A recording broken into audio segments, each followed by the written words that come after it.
branca, qual é a pergunta que está lá na pergunta branca que corresponde à verde? Você vai achar isso na nossa página. Fechado? Lembrando também que as questões da semana que vem, para vocês se prepararem com os horários e tal. Na semana que vem vamos ter um outro roteiro diferente. Semana que vem, depois da prova, às 8 horas da noite, exatamente como vocês fizeram aqui, estando aqui com a gente, nós vamos ter as correções com outros professores da área de exatas, do curso Objetivo, que vão estar aqui para corrigir as provas com vocês. Mostrar qual foi o nível de dificuldade. Foi alto? Foi difícil? Semana que vem a gente vai ter prova, por exemplo, de matemática, de física, de química, de biologia. Então vocês já vão se preparando aí, pensando do que nas provas, como fazer as provas, e depois, quando a prova de segunda da semana que vem, de domingo, ela acaba às 18h30. É o último horário para a pessoa sair da sala de aula, da sala de prova. E depois, às 20 horas, 1h30 depois, vocês corram aqui para o YouTube novamente, que nós vamos estar aqui, vamos começar aqui a fazer as correções, juntamente com os professores do Objetivo, tal como estamos fazendo hoje, tá? Então, é só se preparar para a semana que vem que a gente vai estar aqui de novo. Bom, dado todos os recados, vamos chamar agora o professor de Filosofia e Sociologia. É o professor José Maurício Mazzuco. Seja bem-vindo, professor. Muito obrigado, Felipe. Uma alegria estar aqui com vocês hoje. A alegria é toda minha. Muito obrigado. A gente agradece demais a sua presença aqui. A gente gostaria, inclusive, aliás, a gente não. Eu gostaria de saber, primeiramente, professor, o que você achou da prova? Você achou que estava difícil? Você achou que estava. Como é que você achou? Fácil? Não, fácil não, fácil não. Uma prova bastante exigente. Sabe uma coisa que eu sempre digo, Felipe, para os nossos alunos, para os meus alunos, é preciso desenvolver o hábito e o prazer da leitura. E É aí, verdade. quando ele chega numa prova dessa, ele cai em si. É verdade, o hábito de leitura. Conceitos, palavras que não fazem parte do nosso vocabulário cotidiano. Né? E eles aparecem. A gente está no ensino médio para construir uma linguagem já semi-acadêmica. Né? Um pouco de. Então, ele chega aqui, algumas palavras, e diz: eu não sei o que é isso. Eu errei porque eu não sabia o que quer dizer, por exemplo, dicotomia. Entendeu? Esse tipo de palavra que os vestibulares estão usando muito. O Enem abusou bastante desse vocabulário. Uma prova muito legal, tá? Eu gostei bastante da prova. E uma coisa interessante, nós tivemos vários exercícios falando de filosofia política e justiça. É quase uma tônica dessa prova. Tá? Justiça e filosofia política, bastante coisa. Eu vou até escolher algumas questões para trazer para vocês, um pouco diferentes, mas Boa! tem várias. Vamos começar então. Tá? Então vamos começar com a questão número 49, a nossa questão 49. Eu coloquei essa, já escolhi essa porque é bem clássico, né? Ou seja, tá vendo ali de quem é? Eu gosto de ver isso aqui, ó, Foucault. E o aluno sabe bem quem é o Foucault, né? É aquele pensador estruturalista, porque ele vai dizer justamente que nós somos adestrados pelas instituições desde muito cedo. É o que ele diz aí, né? Quer dizer, a invenção dessa anatomia política, né, deve ser entendida como uma descoberta súbita. Não, mas na verdade ela vem de longe. E aí, onde que você sente, olha lá, no colégio, esse adestramento? Tá? Mais tarde, escolas primárias, espaço hospitalar, organização militar, nos hospícios, nós somos adestrados. Por quê? Né, essa aqui eu acho que você acertou, né, meu querido vestibulando. Por quê? Porque a resposta é, obviamente, é a capilarização das práticas de controle. Vamos ver a pergunta, ó. O texto indica o seguinte aspecto da disciplina, porque nós somos a sociedade da disciplina. É o controle. Promover o controle, somos a sociedade do controle, né? Portanto, alternativa D de dado. Essa foi mais tranquila para todos, eu acredito, né? Boa. Agora vamos para algumas questões um pouco mais, talvez, mais difíceis, talvez. Vamos ver. E Michel Foucault não é um cara fácil de ser lido, não, hein? Não, mas é um tema que a gente bate muito, viu, na tecla, nessa questão do Foucault. A gente bate bastante nessa tecla porque o Foucault cai bastante. Ana Arendt, Foucault tem caído bastante nos últimos 10 anos. Era prevista quase uma questão sobre essa. Aliás, eu falei sobre isso, para quem assistiu nossas aulas presenciais, eu falei sobre isso no sábado, que foi quando? Ontem, sobre o Foucault. Só. Muito bem, essa aí vocês acertaram. Nós temos na questão 57 um texto do Jacques Derrida. né? Quer dizer, eu nunca tinha caído, não me lembro de ter caído em qualquer vestibular. Mas é um texto muito interessante. Ele fala a diferença entre justiça e direito. E, na verdade, nem sempre os direitos são, vamos dizer assim, contemplados pela justiça institucionalizada. Tá? Vamos ler só um pedacinho, olha lá. Vou ler aqui para a gente. Ó, o direito não é justiça. O direito é elemento do cálculo, isto é justo que haja um direito, mas a justiça é incalculável. Ela exige que se calcule o incalculável. E as experiências aporéticas, ó, coitado do aluno, as experiências aporéticas são experiências tão improváveis quanto necessárias da justiça. Tá? Elas não são contempladas pela justiça. A pergunta é a seguinte: bom, justiça não é direito. Vamos ver então como é que ele vai resolver essa questão. De acordo com o texto, deixa eu pôr a canetinha aqui. Ainda que existam em desconformidade com o ordenamento jurídico, são exemplos de ação justa. Ou seja, o que ele está dizendo? Alguma coisa que é justa, mas não é contemplado pelo direito, talvez seja ilegal, né? É justo, mas é ilegal. Então, por exemplo, você vai colocar repressão de aparato estatal, isso é legal? Não é nem justo e nem legal. Conflito de natureza intercontinental, isso é guerra, não, isso é geopolítica.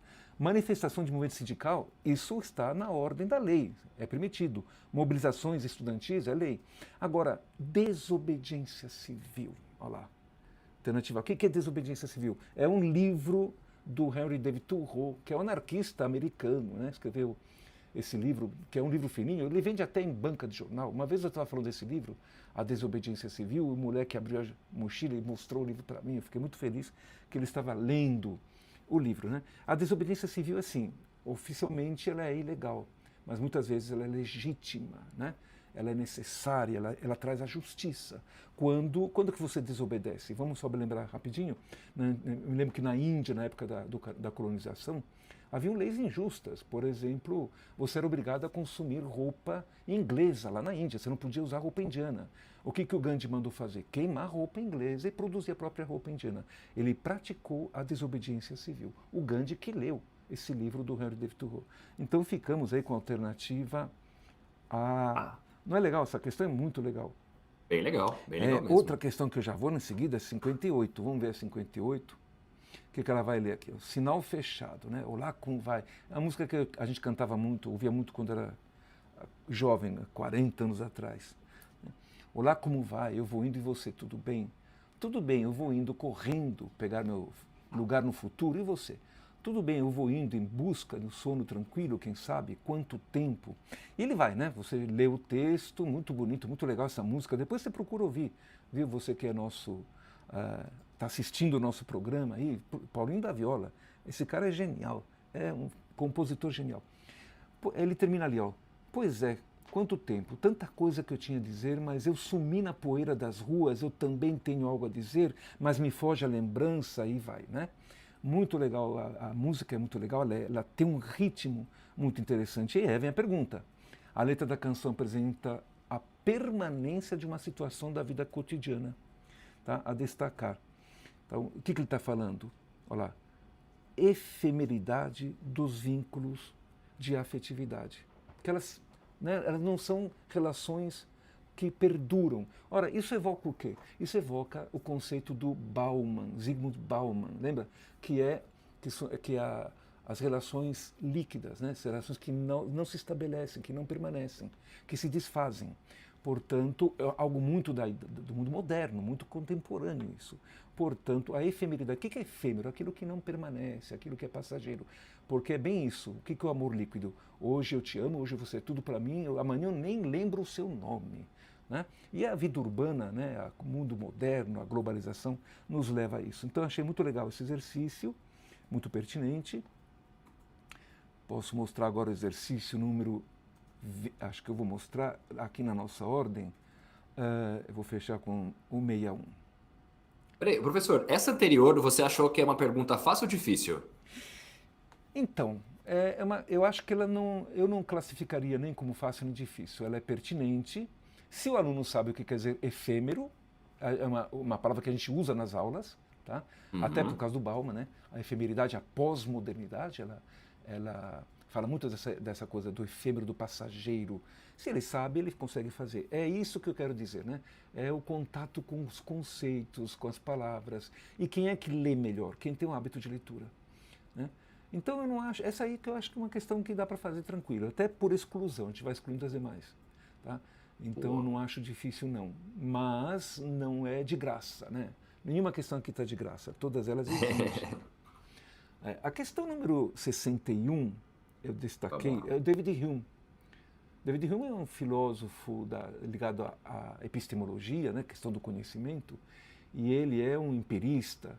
Mas é uma coisa curiosa, ele não está falando sobre epistemologia, por isso que eu achei bem criativa essa questão, porque quando você vê David Hume vai falar de epistemologia, né? Quer dizer, conhecimento, mas não é. Eu vou ler só um pedacinho, olha como está escrito, né? A credulidade, isso é muito contemporâneo, crer, né?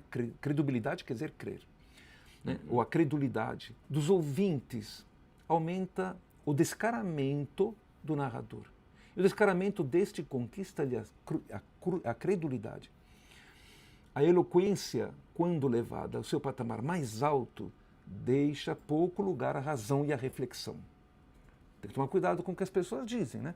Mas dirigindo-se inteiramente à imaginação aos afetos, cativa os ouvintes, condescendente e subjugando-lhes o entendimento. Então ele está dizendo o que ali? Olha, cuidado com as pessoas que estão te seduzindo pelo discurso. Né? Isso tem muito hoje nas redes sociais, tem muitos influencers aí que passam mensagens até perniciosas, as fakes. Então toma cuidado, porque isso é falácia, né? Você acaba, na verdade, uma frase de efeito, pseudo-intelectuais. Eu achei assim, o cara pega um texto do século XVIII, esse David Hume, e ele coloca uma questão muito contemporânea e que, ao mesmo tempo, nos remete à antiga filosofia grega. Por quê? Porque o próprio Platão e Sócrates já diziam, cuidado com os sofistas. Né? Da palavra sofisticado vem dali, né? O cara que está te enrolando. Cuidado com os sofistas, que eles são os mestres da retórica. Vamos ver? No contexto do século XVIII, o autor propõe uma reflexão radical acerca da arte da eloquência, restringindo-a ao... Portanto, vamos ler aqui, ó. É o meião, né? Então, a alternativa é âmbito da persuasão. Muito análogo, quer dizer, muito parecido às críticas que o Platão fazia aos sofistas. Alternativa elefante. Muito bem elaborada essa questão, achei genial. Professor, você acha que em alguma das outras alternativas, de A a D, tem alguma que poderia causar uma confusão no aluno? Bom, eu acho que não vi nenhuma questão que fosse ambígua, dúbia ou com duas alternativas, eu não percebi isso. Tá? Nós fizemos uma leitura rápida, porque a prova acabou de sair, nós fizemos uma leitura bastante rápida, mas realmente não percebi nenhuma maldade. Exigência sim, maldade não. Tá? É isso que você quis dizer, né? Porque às vezes acontece, exato, viu? Exato. Às vezes acontece de ter duas alternativas verdadeiras, uma é melhor. Mas dessa vez eu não percebi isso não. Então eu achei isso também a favor do candidato. Né? Fechado, e o candidato então bem preparado, né? Bem preparado, obviamente. Não? Exato. Vamos agora para uma questão clássica de novo, 69. Deixa eu tirar aqui a nossa canetinha.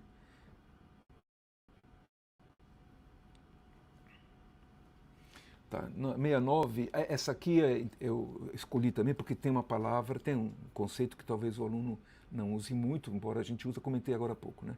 São dois textos curtos, né? Curto e grosso, como fala, do Heráclito. Lembra que o Heráclito é aquele filósofo que vai dizer ninguém se banha duas vezes no mesmo rio. Primeiro que as águas são outras, você é outro, tudo é mudança. Mas ele é considerado, Felipe, o pai da dialética. Ele fala da dialética marxista, dialética hegeliana, a dialética lá dos gregos, dos Sócrates, mas dialética no sentido de perceber a dualidade do universo. Porque esse cara, quer dizer, o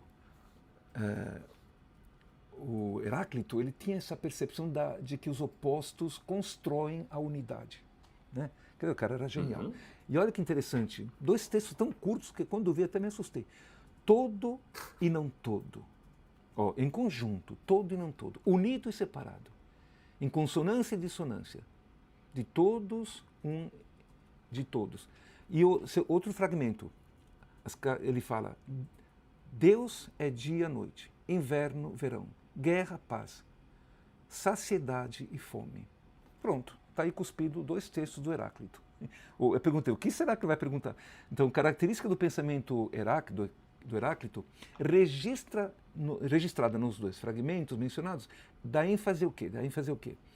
Portanto, nós vamos ver ali, alternativa D. Olha lá, a distribuição dicotômica do cosmos. O que quer dizer di? 2. Di quer dizer 2. Ele percebe a dualidade. Tá? Porque realmente ele é o cara que vai tentar mostrar no cosmos uma certa harmonia, mas a partir dessa oposição binária da realidade. Né? Isso é a palavra dicotomia. Vou te contar isso, a nossa fofoca de hoje, mas quando eu entrei na faculdade, eu me lembro que um primeiro dia de aula, era professor de ciência política, e eu primeiro fiz ciências sociais, né? E aí o professor falou, essa dicotomia, os alunos olharam um para o outro. Ah, dicotomia, uma palavra diferente. Muito bem, vamos para outro Professor, exercício, diga. Só quero pontuar aqui, ó, que estamos recebendo muitas mensagens no nosso chat aqui da nossa live. Inclusive, o Júnior Alvarenga mandou aqui para você, aqui, ó, parabéns, essa live está top. Muito bom. Pessoal que está assistindo, podem mandar perguntas aqui. O professor Mazuco que está fazendo um apanhadão de algumas respostas, de algumas perguntas, né, do gabarito verde do Enem de hoje. E vamos para a próxima pergunta. Qual que é a próxima questão, professor, que a gente vai falar com os professores? Eu vou escolher a questão 71 até por uma questão ética. É uma questão muito importante. A gente vê nas redes sociais as coisas que acontecem hoje ali em relação ao desrespeito às tradições, por exemplo, afro-brasileiras. Né? E acho que essa questão é muito pertinente, portanto ela cabe bem aqui, porque nós queremos formar... o que a gente quer na aula de Sociologia e Filosofia? Formar o cidadão. Né? Um cidadão de bem, um cidadão consciente. E aí a questão 71, ela fala sobre um texto do Frande, né? Muito bem colocado. Ele fala o seguinte, fragmentado em pequenos grupos, olha, fragmentado, ele já deu uma resposta aqui, né? Vamos por aqui, ó, fragmentado em pequenos grupos, fragilizada pela ausência de um tipo de organização ampla. Porque, você vê, os movimentos da religião afro-brasileira, eles são muito variados. Então, você não tem um papado, uma teologia que a represente única, né? Ela é toda fragmentada. E até mesmo por isso ela é muito rica, nesse sentido, com certeza. E ele fala, tendo que carregar o peso do preconceito racial, porque eu não aceito o outro. Né? Você transfere o preconceito racial para o preconceito institucional. Ele fala, então ela carrega o preconceito racial que se transfere do negro para a cultura negra, olha aí. A religião dos orixás, né? Que muita gente acha que é a religião do mal ou coisa assim. Tem pouca chance de sair melhor na competição, desigual com outras religiões. Silenciosamente assistimos hoje um verdadeiro massacre das religiões afro-brasileiras. Um texto bem simples, né? Fácil entendimento, e aí vem a pergunta. No processo de invisibilização, quer dizer, a invisibilidade, né, que a gente fala muito sobre isso, dos cultos afro-brasileiros, o texto associa os seguintes elementos essenciais. Portanto, se ele fala da fragmentação, vamos ver aqui, ó. Primeiro, B de bola, precariedade de coesão. Por que quer dizer coesão? União. Né? Ela é fragmentada, então ela é uma união precária. Portanto, já dá a resposta ali. E representativa e recusa da alteridade. Você recusa o alter. O que é o alter? É o outro, porque ele é diferente. Então, essa é uma questão pertinente, ética, ela evoca realmente o comportamento humano, né? Eu gostei muito interessante. bastante. Então, precariedade de coesão representativa e recusa de alteridade. Essa é a resposta. Outro. É, alternativa, B de bola. Tá? Muito bom, professor. Muito legal. Maravilha. Vamos para a próxima. Temos ali outra questão essencial, número 78, também escolhi para uma questão ética. Eu não falei étnica, eu falei ética. Boa. Vamos ver. Em decorrência da naturalização da inferioridade social da mulher, da concepção de justiça do Estado baseada na igualdade abstratamente concebida, torna-se possível convencer o Estado burguês a conceber e implementar políticas públicas cujo conteúdo se define pela discriminação positiva das mulheres. Embora pareça paradoxal. O que ele está falando? Delegacia, por exemplo, da mulher. Tanta gente fala sobre isso, ou a tipificação do feminicídio. Tá? Portanto, nessa questão, nós ficamos aí com a alternativa E, é a criação da delegacia especializada, alternativa elefante. Dá para fazer mais um? Posso fazer mais um? Professor, se formos muito rápidos, a gente consegue. Então eu vou fazer muito rápido, que essa aqui vale a pena. 83. A Vamos 83, o aluno percebeu um texto da Clarice Lispector, ok? E ela vai falar sobre a ética em relação aos animais. Esse movimento, a gente fala, nós fizemos no nosso simulado do objetivo uma pergunta sobre isso, tá? Com esse conceito, porque eu fiquei desconfiado, tá? É o movimento antiespecista, aquela ideia, uma ideologia agora que diz, olha, batendo aí a ideia do Aristóteles, não existem diferenças entre as espécies, né? Não dá para você criar, é um movimento contra a hierarquização das espécies, tá? Somos todos espécies vivas iguais. Alternativa de dado, bem complicada aí para o aluno, coitado, essa aí, antiespecista. Então essa pergunta você classificaria ela como uma pergunta difícil? É porque ela não é um conteúdo acadêmico, né? Era um movimento muito recente. Eu vou te contar uma coisa, eu aprendi o antiespecismo com uma aluna que estava falando sobre o veganismo. Né? E eu conversando com ela, por que ela é vegana? O movimento antiespecista. Plim! Aí eu fiz uma questão simulada sobre isso. E caiu, né? Mas foi lá no começo do ano, né? E caiu. Bem legal essa questão também. É isso. Muito legal. Professor, então, de modo geral, sociologia, filosofia, você pode avaliar se, tipo, comparado com o ano passado, com os outros anos, estava melhor, estava mais fácil? O que você achou? Mais exigente, vou falar a verdade. Um pouco mais exigente. Muito boa. Eu só tenho elogios à prova. Eu acho que ela tem que ser exigente mesmo, mas eu evoco aquela velha questão de que é preciso ler. Não basta assistir aula, tem que ter o hábito, o gosto de ler. E você sabe que é verdade, né? Porque você é jornalista. Pura verdade. Pronto, acabou. É isso aí. Pura verdade. É isso. Professor Mazzuco, muito obrigado. Muito obrigado pela sua participação. Muito obrigado por vir aqui na CNN e estar aí na nossa sala de correções, diretamente da sala de correções, professor Mazzuco. Muito obrigado, professor. E para você que está assistindo, que acabou de chegar, inclusive, aqui na nossa live, a gente está fazendo uma live especial com a correção extraoficial da prova do Enem, que rolou hoje. Nós estamos seguindo o gabarito verde. Então, se você fez o gabarito verde, já sabe quais são as perguntas que a gente está falando, que a gente está dando o número, né, da correspondente à pergunta. Mas, espera aí. Se você não fez o gabarito verde, não é um problema. É só você entrar no site da CNN Brasil, na aba de educação. Lá você vai encontrar a correspondência. Ou seja, se vocês estão corrigindo, se nós aqui estamos corrigindo o gabarito verde, e você fez, por exemplo, o azul, o branco ou o amarelo, é simples, é só correr no site da CNN Brasil e fazer a correspondência para ver